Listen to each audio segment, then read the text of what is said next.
नमस्कार, मी दीक्षा चंदन शिवे, सांगोलची रणरागिणी या न्यूज चॅनलमध्ये आपल्या सर्वांचं मनापासून स्वागत करते. मी सांगोला नगर परिषद सार्वत्रिक निवडणूक 2025 मध्ये नगराध्यक्ष पदासाठी वयाच्या अवघ्या 23व्या वर्षी अर्ज. नाव काय आपलं? माझं नाव राहुल श्रीमंत इंगोले.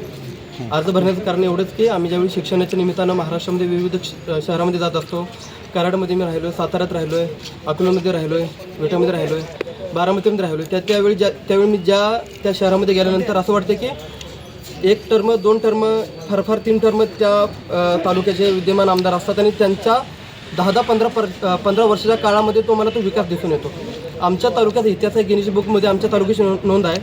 55 वर्ष आमच्या तालुक्याचा एक आमदार होता, आबासाहेबांचं चरित्र संपन्न, मी त्याच्यावरती काय बोलणार नाही. पण ज्यावेळी विकासाच्या बाबतीत बोलतो, ज्यावेळी आम्ही शिक्षणासाठी बाहेर जातो आणि एक विद्यार्थ्यांना शिक्षणासाठी ज्या गोष्टी लागतात त्या आमच्या शहरात कुठे दिसत नाही. ना चांगले क्रीडा संकुल आहे, ना विद्यार्थ्यांसाठी मोफत अभ्यासिका आहे, ना त्या ठिकाणी उद्यान आहेत, ना त्या ठिकाणी शहरामध्ये सांडपाण्याची पाहिजे तशी व्यवस्था नाही आहे. ट्रॅफिकचा आधी प्रश्न आहे. आमच्या मिरज रोडला जो रेल्वे गेट आहे 4 दिवसाला 8 दिवसाला तिथं काहीतरी होतेच.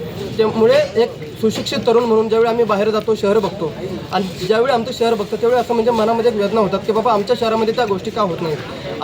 आणि त्यानंतर जे काही आमदार झाले त्यांनी पण विकास केला म्हणून सांगितलं जातं. पण आमची म्हणजे पूर्वी अशी म्हण होती की पंढरपूर पाण्याचा, मंगळवेढा दाण्याचा आणि सांगोला सोन्याचा.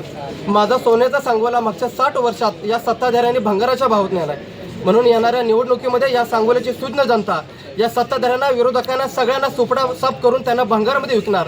आणि माझ्यासारख्या सुशिक्षित तरुण उमेदवाराला, जो वयाच्या 23व्या वर्षी, ज्याला कोणतीही राजकीय पार्श्वभूमी नाही, पण जो लढतोय बाबासाहेबांनी दिलेल्या संविधानामुळे मला लढण्याचा अधिकार मिळाला आहे. मी नगर परिषदेची निवडणूक लढणार आहे. पक्षातनं, अपक्षातनं, खासगीतनं, ओपनमध्ये सगळ्या बाजूने मला पाठिंबा आहे. सगळ्या बाजूने लोक माझ्यासोबत आहेत.